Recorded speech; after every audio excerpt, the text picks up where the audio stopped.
फंसाया गया है सोसाइटी वालों को भी, और मैं मुख्य प्रवर्तक हूँ, मैं उनके ओर से कहता हूँ कि हम सभी को ये फंसाया गया है। अभी श्रावण आया है, मंदिर को ताला लगाया है, हाँ मंदिर को ताला लगाया है। पूजा पाठ करने के लिए लोग जाने चाहिए, रास्ता ही बंद करके।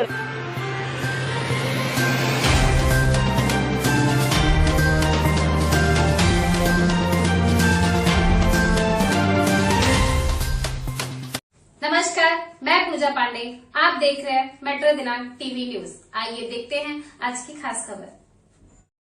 इस्लामपुरा में विवाद के बाद अब कोकणी माता मंदिर को लेकर नया लफड़ा। डीजीएस ग्रुप बिल्डर पर गंभीर आरोप, रास्ता बंद करने और मंदिर में ताला लगाने का दावा। मुंबई मालाडपुरा के इस्लामपुरा में डीजीएस बिल्डर का एक लफड़ा चल ही रहा था कि अब कोकणी माता मंदिर के पास भी मालाड में ही एक और विवाद सामने आ गया है। सौरभ एसआरए सहकारी गृह निर्माण संस्था के मुख्य प्रवर्तक विष्णु सालोनकर ने डीजीएस ग्रुप बिल्डर के मालिक ईश्वर शुक्ला पर गंभीर आरोप लगाए हैं। विष्णु सालोनकर का आरोप है कि श्रावण मास के दौरान डीजीएस ग्रुप बिल्डर की ओर से कोकणी माता मंदिर की तरफ जाने वाला रास्ता बंद कर दिया गया और मंदिर पर ताला लगा दिया गया, जिसके कारण श्रद्धालु मंदिर में पूजा अर्चना नहीं कर पा रहे हैं। बताया जा रहा है कि यह मंदिर करीब 75 वर्ष पुराना है और लंबे समय से स्थानीय लोगों का आस्था का केंद्र बना रहा है। रास्ता बंद होने और मंदिर में पूजा नहीं होने की बात सामने आने के बाद भक्तों और स्थानीय लोगों में नाराजगी बढ़ती जा रही है। विष्णु सालोनकर का कहना है कि डीजीएस बिल्डर के साथ जो एमओयू बनाया गया था उसमें तय की गई बातों का पालन नहीं किया गया और उनके अनुसार खुलेआम कानून की धज्जियां उड़ाई जा रही है। इस मामले को गंभीरता से लेते हुए उन्होंने एसआरए प्राधिकरण, मुंबई के मुख्य कार्यकारी अधिकारी एवं मुंबई पुलिस आयुक्त को लिखित शिकायत देकर पूरे मामले की जांच करने और डीजीएस ग्रुप बिल्डर के खिलाफ एफआईआर दर्ज करने की मांग की है। इसी शिकायत पत्र में विष्णु सालोनकर ने सौरभ एसआरए पुनर्वसन योजना में कथित अनियमितताओं और नियमों के उल्लंघन को लेकर भी कई गंभीर आरोप लगाए हैं। पत्र में एसआरए सर्कुलर नंबर 210 के तहत मिलने वाले पुनर्वसन किराए, एनेक्सर 2 में पात्रता से जुड़ी कथित गड़बड़ियों,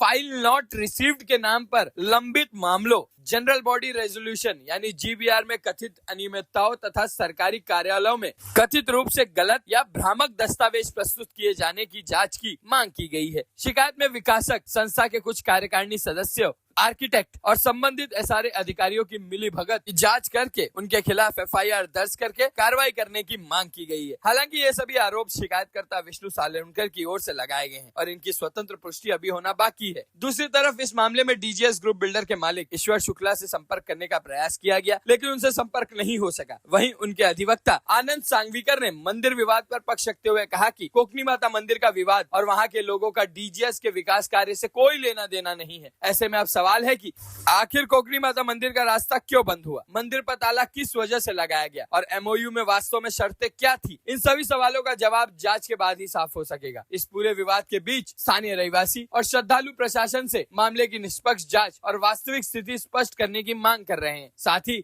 इस मामले को इस्लामपुरा में डीजीएस ग्रुप बिल्डर से जुड़े पहले से चल रहे विवाद के बाद सामने आए एक नए विवाद के तौर पर भी देखा जा रहा है। अब आइए देखते हैं मेट्रो दिनांक टीवी न्यूज पर इस मामले में विष्णु सालोनकर ने क्या कुछ कहा इस रिपोर्ट में। नमस्कार दर्शकों, जैसा कि मैं बताना चाहता हूं कि एक सौरभ एसआरए सहकारी गृह निर्माण के जो चीफ प्रमोटर हमारे बीच में बैठे हैं, विष्णु दादा, मैं उनसे जानने की कोशिश करता हूं क्या इतना बड़ा विवाद आज हो गया है जो कि पूरा चर्चा का विषय हुआ है और क्या कारण है। जो जब तक सब लोग यही बोल रहे हैं और विपक्ष से भी, सत्ताधारी विपक्ष से दोनों तरफ से यही बातें आ रही है कि प्रूफ नहीं है कुछ। यह सारे डीजीएस बोलते हैं साहब कि कोई प्रूफ नहीं है, कल जो अलीगल आप सब आप आरोप लगा रहे हैं, इस पर क्या कहना है? सब अलीगल आप आरोप लगा रहे हैं। सर, हमने बाकायदा एमओयू साइन करके लिया है। उसमें जो विकासक ईश्वरदेव शुक्ल, इनके साथ बैठकर हमने एमओयू साइन किया है। ये एमओयू की कॉपी है मेरे पास, ये आपको मैं दिखा सकता हूँ और इसमें मैं आगे जो बोलने जा रहा हूँ उस सभी मुद्दे इसमें दिए हैं। उसके बारे में भी मैं अभी संक्षिप्त में बता रहा हूँ, आपको बताऊँगा। तो जैसे कि एमओयू में क्या क्या लिखा है कि क्या क्या आपका एमओयू हुआ है साहब? एमओयू में हमने 3 पार्टी एग्रीमेंट यानी 3 पक्ष में होने वाला वैयक्तिक करार, इंडिविजुअल एग्रीमेंट, ये हमने मांगा था उनसे।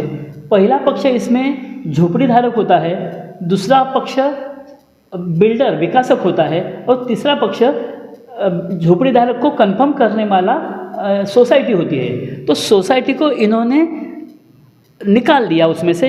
एग्रीमेंट जो भी अब तक दिए गए हैं उसमें सोसाइटी का जिक्र कहीं भी नहीं है, ना शुरुआती में है ना आखिर में है। सोसाइटी ये करने के बाद आगे जाके अगर कुछ प्रॉब्लम इंडिविजुअल झोपड़ी धारक को आता है तो झोपड़ी धारक जाएगा कहाँ, क्योंकि सोसाइटी ये नहीं है उसमें। एग्रीमेंट का झेरॉक्स दिया है सर, वो जो 2 पार्टी एग्रीमेंट उन्होंने दिया है वो भी झेरॉक्स दिया है। मेरा कहना ऐसा था एमओयू में जैसे लिखा है 3 पार्टी वाला एग्रीमेंट और वो भी ओरिजिनल कॉपी हमारे झोपड़ी धारक को देनी चाहिए। अच्छा, और भी है कि एक मुद्दा है कि और भी, और दूसरा क्या है? सर दूसरा मुद्दा इसमें ऐसा है, अपना जो SRA है प्राधिकरण, उस प्राधिकरण ने एक 210 क्रमांक का सर्कुलर इशू किया है। वो 210 सर्कुलर में अपने आप में स्पष्ट लिखा है कि 1 साल का भाड़ा जो है वो टेनेंट को पहले साल का भाड़ा देना है, दूसरे 2 साल का जो भाड़ा है वो SRA में जमा करना है विकासक ने, और SRA टेनेंट्स को उनके खाते में वो चेक दे देगी, यानी जैसे मैच्योर होता है दूसरा साल आता है तो SRA दे देगी। और इसमें और एक है 16,000 भाड़ा उस समय तय हुआ था, प्रति माह 16,000 भाड़ा तय हुआ था, और नेक्स्ट ईयर के लिए, अगले साल के लिए 10% बढ़ा के देंगे ऐसा उन्होंने कहा था, मगर 10% तो बढ़ा के दिया ही नहीं। और SRA में अभी समझ में आ रहा है, अपना RTI के इसमें हमने जानकारी ली है तो SRA में इन्होंने ईश्वरदेव शुक्ला तो जो विकास है कि उन्होंने लिख के दिया है कि 10,000 भाड़ा तय हुआ था शुरू में, वो मैंने वहाँ भरा है। और किसी ने उनको हमारे लेटर हेड पर मेरा सिक्का लगा के लिख के दिया, मेरी साइन भी नहीं वहाँ, कि हम 5% भाड़ा बढ़ा के दिया है हमको और हम सभी सदस्य जो है उसको हमारी मान्यता है। ऐसे कहीं होता है क्या? कोई भी लिख के देगा, मुझसे पूछा गया नहीं, मेरे अपरोक्ष ये सब किया है व्यवहार, यानी एक तरह का ये क्या कहते हैं उसको, फोर्जरी है, ये फंसाया गया है सोसाइटी वालों को भी। और मैं मुख्य प्रवर्तक हूँ, मैं उनके ओर से कहता हूँ कि हम सभी को ये फंसाया गया है। इसके बावजूद, और हमारा मंदिर है सर, वहाँ मंदिर में हमने उनको बताया था कि जो मंदिर है उसको 1,000 स्क्वायर फीट का हमको ये चाहिए, हॉल चाहिए, एक ऑफिस चाहिए, और वो एमओयू में लिखा हुआ है। तो वो तो मंदिर तो आपको बना के देने को तैयार है ना, मगर आप एमओयू में लिखा है तो क्या नहीं मिल रहा है क्या आपको? देखिए सर, हमको अब तक किसी भी प्रकार का प्लान दिया नहीं है। अगर प्लान देते तो हमको समझ में आता था कि हमें कहाँ बसाएंगे, हमारे जो दुकान वाले हैं उनको कहाँ बसाएंगे, उनको मेन रोड पे देना चाहिए, ऐसा भी हमने इसमें बताया था। यानी पिछवाड़े में कहीं तो दिया समझो पीछे, तो क्या धंधा करेंगे वो? आज रोजी रोटी उनकी उसी दुकान पे है। ऐसे बहुत सारे दुकान हैं हमारे पास, करीब 50 के ऊपर दुकान है वहाँ पर। तो ये सभी जो दुकान वाले हैं वो भी मांग रहे हैं हमको मेन रोड पे चाहिए, मगर किसी को कुछ खबर नहीं है, ना अभी तक उन्होंने प्लान दिया है हमको। इस कारण मंदिर कहाँ होगा, मंदिर का हॉल कहाँ होगा, ऑफिस कहाँ देंगे, इसके बारे में सभी क्या कहते हैं उसको, यानी कुछ मालूम ही नहीं है किसी को भी, ना मुझे है ना अपने झोपड़ी धारक हमारी जो संस्था है उनके हर एक सभासद को, किसी को मालूमात पता नहीं। अभी श्रावण आया है, मंदिर को ताला लगाया है, हाँ मंदिर को ताला लगाया है, पूजा पाठ करने के लिए लोग जाने चाहिए, रास्ता ही बंद करके रखा है। मगर सर मैं कल बात कर रहा था वहाँ पे, तो वहाँ पे मंदिर के लोग, कोई बोलता ट्रस्ट का मंदिर है, कोई बोलता हमारा मंदिर है, इसी लोगों ने आपस के लड़ाई में ये मंदिर में ताला लगा। मंदिर जनता का है, मंदिर सभी हिंदुओं का है। जो कोकणी माता को मानते हैं, जो शिव जी को मानते हैं, जो बजरंग बली को मानते हैं, वो वहाँ पूजा पाठ करने के लिए जाते हैं। कोई देखभाल करने के लिए वहाँ कमेटी नियुक्त हुई है, इसका मतलब कमेटी का वो सब मामला है, ऐसा नहीं है। वो ज़मीन किसकी है? ज़मीन उनकी है क्या? एक ढांचा उधर बनाया है, सभी पब्लिक के पैसे से बांधा है, वो किसी एक के पैसे से बांधा नहीं है। कोई भी नाम नहीं लेता हूँ किसी का मैं, जो भी कोई क्लेम अगर करता होगा वो गलत है। सोसाइटी का ऑफिस, ये समझो मंदिर है वो, या तो सोसाइटी का ही नहीं, वो जो पूरे परिसर में कोकणी माता, कोकणी पाड़ा ऐसे उसको कहा जाता है, वो कोकणी माता मंदिर 75 साल से भी पुराना है वहाँ।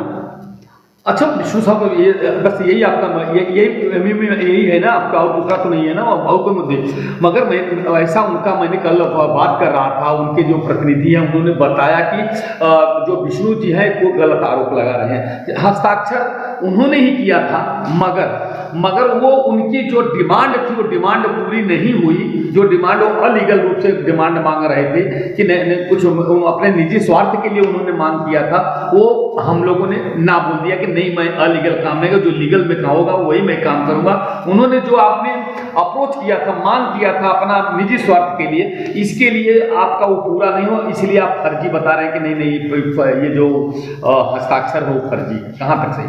मैंने कहीं भी डिमांड कहीं नहीं, कोई तरह की डिमांड नहीं की है। और जब भी मैं विकास को मिलने जाता था, मेरे साथ मेरे जो 11 लोग हैं, बहुत से उनमें से मेजॉरिटी लोग आते थे मेरे साथ, ज़्यादातर लोग आते थे, कमिटी मेंबर्स, मेरे सोसाइटी के जो कार्यकारी मंडल है उसमें से लोग आते थे।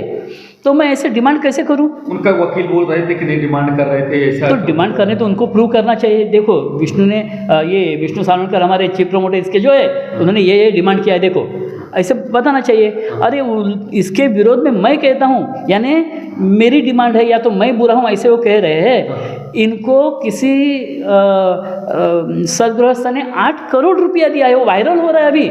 वो सभी जो अरे नहीं, आप एक गलत आरोप लगा रहे हो साहब, सुनिए पहले। वो इतने ज्यादा आज तक